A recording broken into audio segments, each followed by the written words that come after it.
હા, આજે 4 સિટિંગ થઈ છે અને મને પહેલા કરતા ઘણું બેટર લાગે છે. સો પ્રોબ્લેમ શું હતો?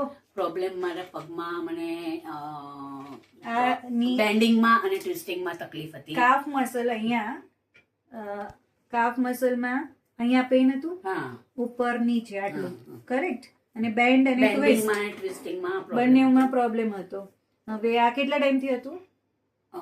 લગભગ 1.5 મહિનો થયો હશે. 1.5 મહિનાથી. અને તમે ઓર્થોપેડિક પાસે ગયા તો શું સજેસ્ટ કરેલું એમણે? એમને દવા પ્રિસ્ક્રાઇબ કરી. કરેક્ટ. ઓકે, દવા લીધી પણ પછી કઈ ફરક નહોતો પડ્યો. ઓકે, હા હા હા. હવે થોડો થોડો મને ફરક લાગે છે. એક્યુપંક્ચરની આપણે 4-5 સિટિંગ કરી, એમાં તમને આનો તો ફરક છે જ. તમે એસ્થમેટિક પેશન્ટ છો. યસ. કેટલા વર્ષથી છે અસ્થમા?